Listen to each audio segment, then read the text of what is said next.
Здравейте! Колко пъти ви се е случвало да се приберете вкъщи от работа, да не знаете какво да сготвите, да нямате желание, да искате да направите нещо бързо, вкусно, лесно и това, което биха яли всички. Определено, аз съм един от тия хора. Не, че не обичам да готвя, просто от време на време нямам желание, особено ако е понеделник вечер. Въобще предпочитам да си поръчам нещо и така нататък. Но сега ще ви предложа една супер лесна, бърза рецепта, сравнително. Поне е мързелива, ако не е друго, ако не е бърза, но е толкова вкусна, че дори баба ви би я одобрила. Ще направим тази вечер пиле с ориз. Правилно, но по моя рецепта. Не традиционното пиле, което трябва да варим, после махаме, не употребяваме бульона и така нататък. Не. Ще го направим по моя начин, пиле с ориз, без варене. Съответно, за целта ще са ни нужни. Аз съм взел, понеже сме двама вкъщи, едно големо бутче. Два моркова, може един, зависи според вкуса си, всеки според вкуса си, една по-голяма глава лук или две по-малки, олио, знам, че е доста, но най-вероятно няма го употребяваме всичкото. Две кафени чаши ориз. Пак повтарям, ние сме двама, съответно, ако сте 4, може да го удвоите, зависи само да не стане ориз с пиле, а не пиле с ориз. Надявам се, ме разбрахте. Подготвил съм си 3 ножа, защото аз обичам да си кълцам, съответно, да. Вода. После за пилето ще ви покажа чесънче, дафинов лист, червен пипер на зърна, червен пипер, който ще бъде смлян, сол, още малко водичка, защото ще ви трябва след малко, и бира. Но тази бира не е за пилето, тя си е за мене, така че на здраве на всички. Време е да сложим престилката и да започваме. Ако някой все още не знае къде е, това са лесни рецепти с Георгия. Георги съм аз.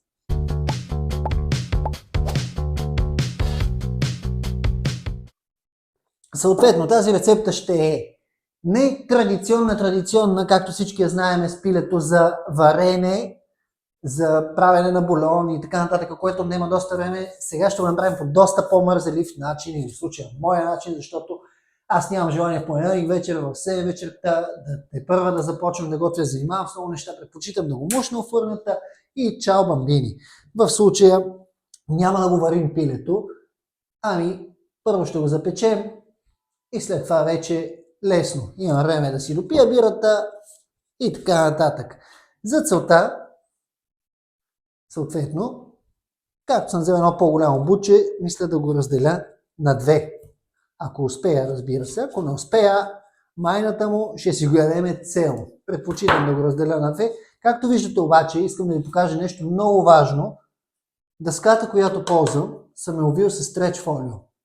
Защо? Защото правя пилешко месо и мене малко си ме е страх от салмонела. Съответно, мисля да я ползвам тази дъска. Не съм сигурен колко добре ще мога да я измия след употребата на пилешкото месо, затова предпочетах просто да увия с стреч фолио и след това да си работя. Съответно, никога не ползвайте една и съща дъска за пилешко и за всичко останало.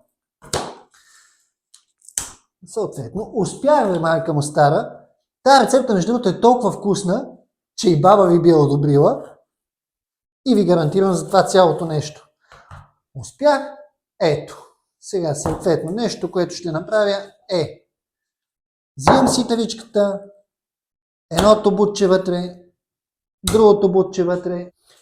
Предварително съм си загрял фурната на 200 градуса и сега ще обясня защо. Това е една много интересна и хубава рецепта, която аз много обичам и е доста лесна за правене. Сега отнема около 2 часа да се направи.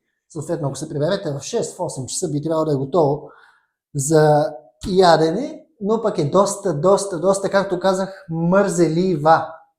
Не се изисква почти никаква работа. Съответно, както видяхте, слагам си бутчетата в тавичка, предварително съм загрял фурната на 200 градуса.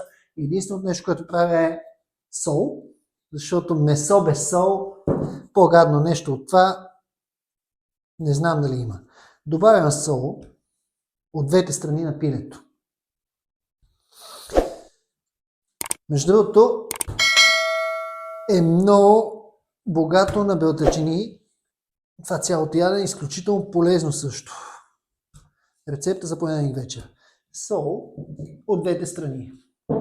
Съответно, след това ще си добавя малко червен пипер. Сега много хора ще ви кажат, не добавите и така нататък, но аз лично много обичам червен пипер, особено пак пилешка кожа с червен пипер или каквато и да било кожа.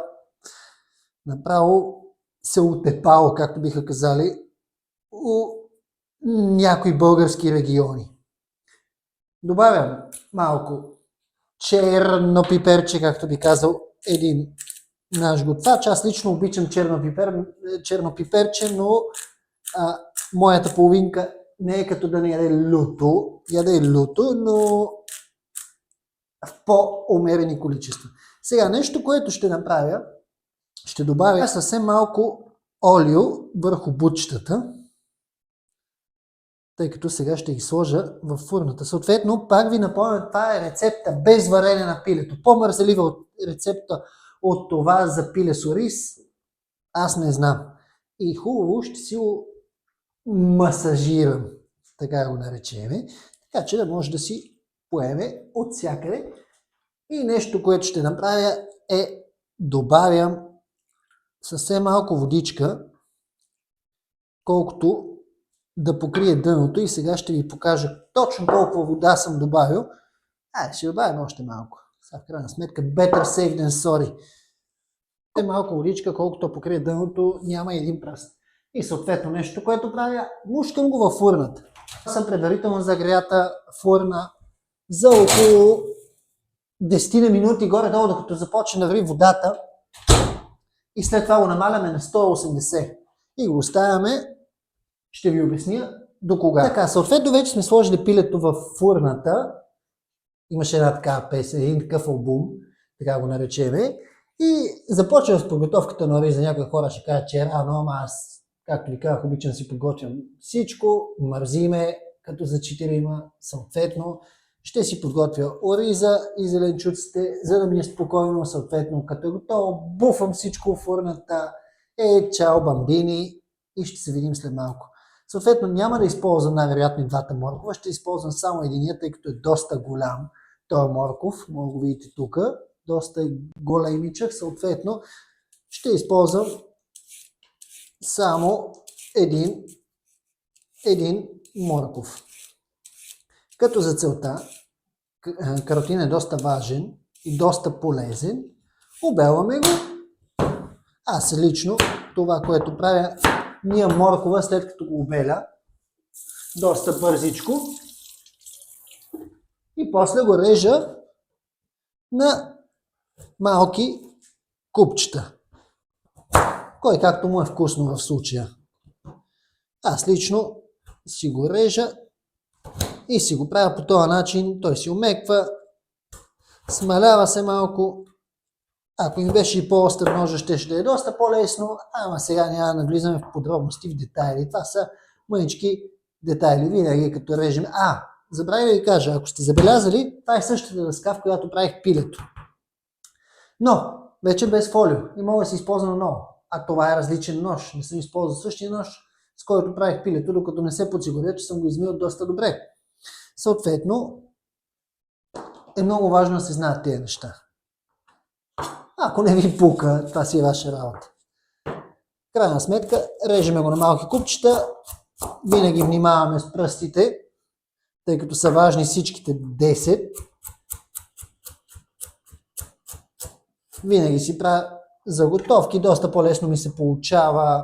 След това не се изнервям, не се напрягам, тъй като аз съм малко експанзивен и да ми отнема доста да се изнервя. Съответно, ако имате тъпи ножове като мене, намерете си кой да ви ги наточи. Така. Между другото, пилето с ориз е доста известно в цял свят. В Италия, например, е ризото с пилешко месо. В Испания, Мексико и така нататък е рос кон пойо. България си е пиле с ориз. В Индия всякакви видове кърита с пилешко, което си идват с жасминови ориз и така нататък, ето да видите колко са големи купчетата, не са кой знае колко малки, не са кой знае колко големи, ама аз така си ги харесвам, съответно така си ги правя. Другото нещо. Морков е готов. Какво правим с лука? Ако мога режете лук, значи сте на половината път към кулинарната слава, аз да ви кажа, не кой знае колко лесно. Особено ако пък може да режете лук без да ревете, направо сте топ. Нещо, което правя, аз винаги разрязвам го наполовина, като в случая, пак ви казвам, за двама души най-вероятно няма да използвам целия лук, тъй като е доста голяма глава, ще използвам само половината глава. Мисля, че ще ми бъде абсолютно достатъчно. Ако забелязахте как го обелих, оставих задната част на лука на място. И това го направих с една единствена цел. Да не ми се разпада лука, тъй като искам да го нарежа на малки купчета. А за да го нарежа на малки купчета, съответно, внимавам много с пръстите, както казах, и 10 са ни важни. Разрязвам ето така лука, зависи колко голям, и почти до края правя тези разрези, така че като почна да окълцам сега да го режа, ще видите как ще стане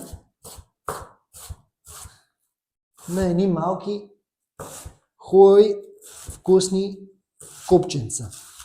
В момента готвим около 15 на минути и мога да ви кажа, че сме на 50%. Тъй, че половин час и сме готови, бих рекал аз. Ето. Погледнете за какво става въпрос. Малки купченца лук. И преминаваме. Вече остана само единствено нещо, което няма смисъл да ви го показвам във видеото. Да обелим чесъна, да си го нарежем. И аз лично чесъна го добавям, като сложим моркова, тъй като не му отнема кой знае колко време на чесъна пък да се сготви. Много е важно, обаче, ако имате киселини, ако ви се до такова вечер, тази средната част на чесън да бъде премахната. Тъй като това е, което ви образува газовете на вас. Съответно, и двете скелетки са чисти вече. И двете части на чесъна. И си го режа и сме готови. Даже и бульон няма да добавям. Вижте сега, вие ако си направите домашен зеленчуков бульон без натриеви глутамати и така нататък, те купешките в магазина или пилешки и прочие, може да си го използвате, ако ви е вкусно така на вас. На мен лично аз обичам си го правя, как ви казах, мързи си ме. На здраве. Една от основните части в момента да приготвим оризът. Съответно, под приготвяне, докато ни се прави месцето в фурната, какво правя? Слагам ориза, измивам го доста добре с сладка вода, така да го наречеме, докато спре да му измива прахта и мишестето, тъй като го направим това цялото нещо, оризът става точно този, който е на зранца, а не сотляш, не това мляко с ориз и така нататък. Става точно този ориз, който искаме да бъде. Аз ще го натисна даже за около 20 на минути тук вътре във вода. Както виждате вече не пада бяла вода, доста е чисто. Сега ще ви покажа, доста е чисто ориза. Съответно, вече можем да го прехвърлим и да го натиснем. Самият ориз вътре в ето тази съдинка, която съм си приготвил. Не хвърлям нищо и го оставям за 20 минути така в вода да стои. И това е така. Както ви казах вече, пилето ни е почти готово и сега ще ви покажа как да разберем. Ето. Бодваме го, вадим вилицата и излиза едно много приятно сокче от самото пиле, което ще рече, че в момента вече пилето ни е готово за следващия етап и трябва да го извадим от фурната. Ето вижте колко сосче се е събрало. Тук в момента ще го оставя за малко, защото искам да свърша нещо много, много важно в случая. Сега, взимам си две чинии. Ще изкарам пилето. Стара, значи като записвам видеа, така се получават нещата. Тази тавичка ще ни трябва сега за ориза и да върнем пилето обратно. Но първото нещо, което ще направя, е да изкарам самото пиле от тавичката. Както виждате, получиха ми се две страхотни мамма мия бутчета. Отделям ги на страна.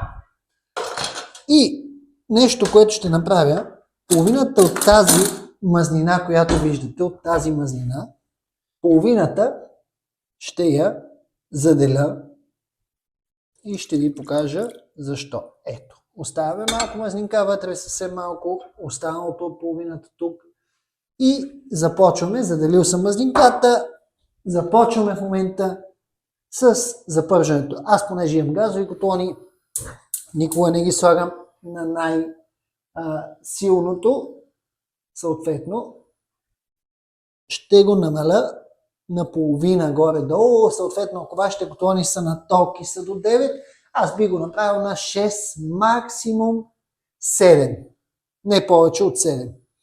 Като позагрее малко, при мен се случва доста бързо загряването, понеже на газ, добавям олио, така хубаво да покрие дъното, тъй като сега лукът, морковите и така нататък ще го поемат. Оризът ни вече е готов, можем да го отцедим. Самият ориз. Отседихме самия ориз, оставяме го тук. Олиото ни е вече почти загрято, изчакваме само 2-3 минутки да бъде загрято самото олио. И това, което ще направя в момента ще добавя и от мазнинката на пилето. Чувате ли този звук? Това е звука, който искам. Съвсем малко, около 3 лъжички добавям. Добавям първо лука да се запържи.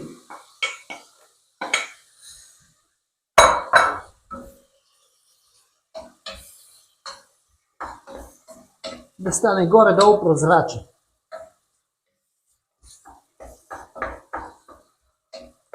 Някои хора ще ви кажат, между другото най-добрата рецепта, но понеже ние не ядем това вкъщи, е пиле с ориз само с чушки.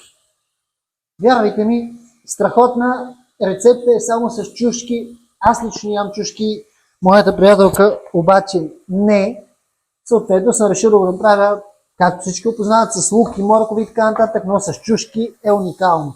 Другото, което е магданоз.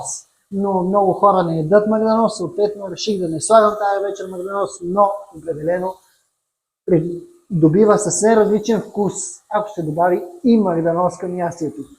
Лука, както мога да погледнете вече, е горе-долу готов. Съответно на този етап, ето погледнете, тъй като лука ще се готви след това и в фурната, добавям и морковите с чесън. И ги запържвам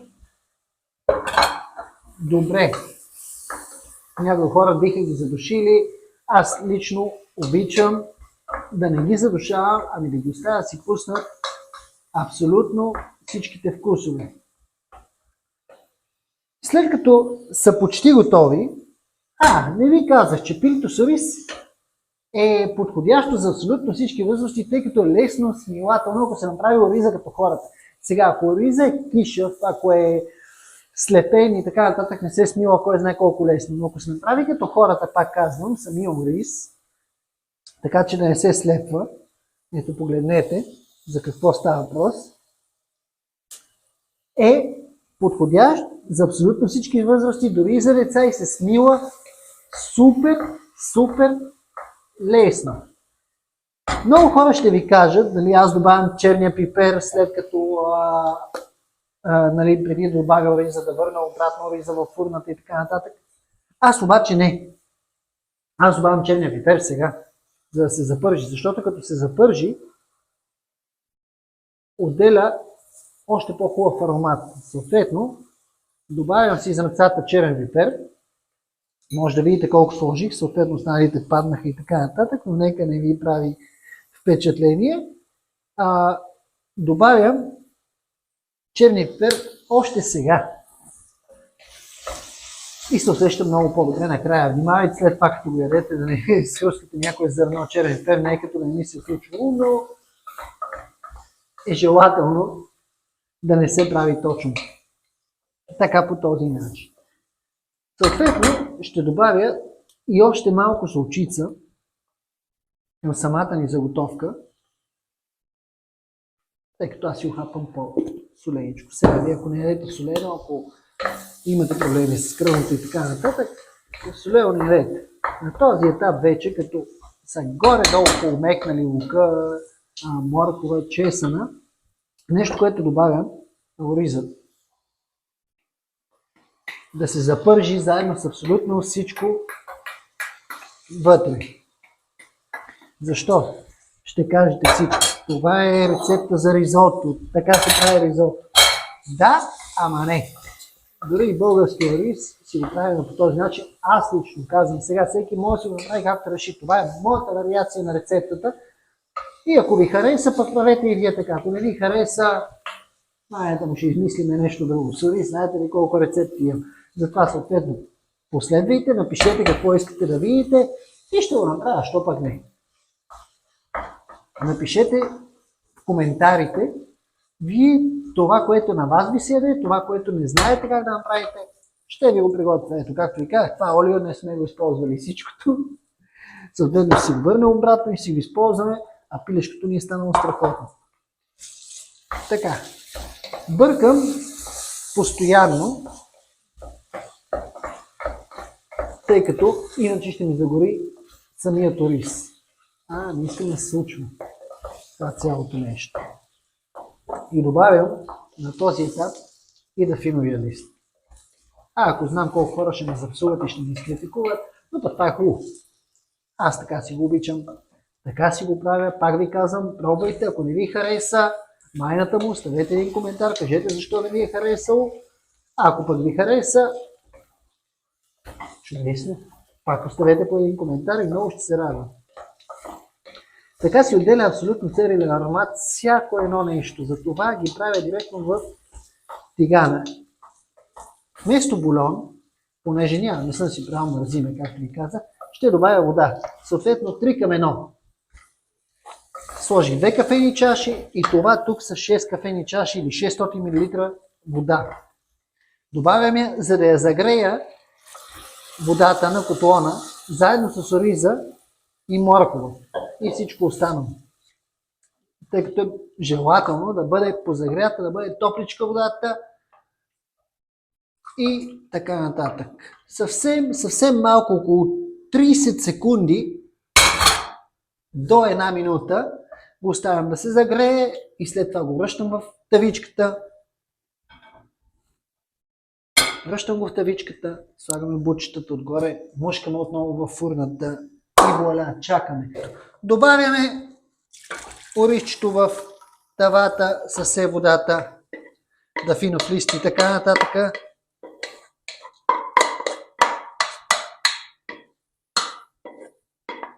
Абсолютно всичко отива вътре.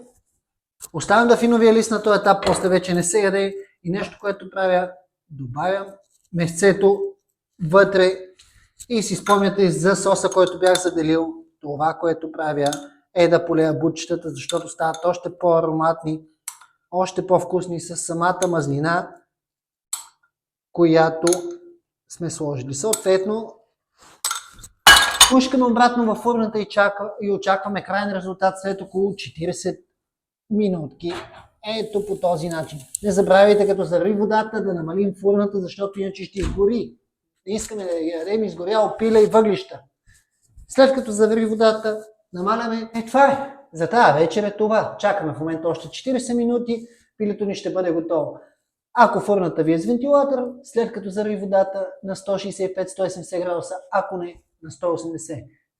Чакаме крайни резултати, ще видим дали е било вкусно.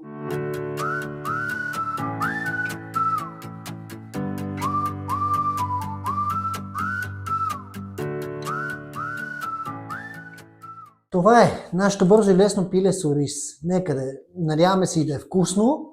Сега ще го пробваме, тъй като сме доста огънели, но до сега си мързелувах. Изпих си бирата, пилето е готово 80 минути, нека да кажем 100 часа, 40 минути готвене, но готвене е силно казано. Видяхте какво направихме, пробвайте го и вие, без варене и ми кажете ли ви е харесало или не. Това е, ако имате желание да направим някоя рецепта заедно или някоя, която не знаете как да направите, пишете в коментарите, абонирайте се, така ме подпомагате и мен и добър апетит! Това бяха лесни рецепти с Георги съм аз и до следващия път. Чао!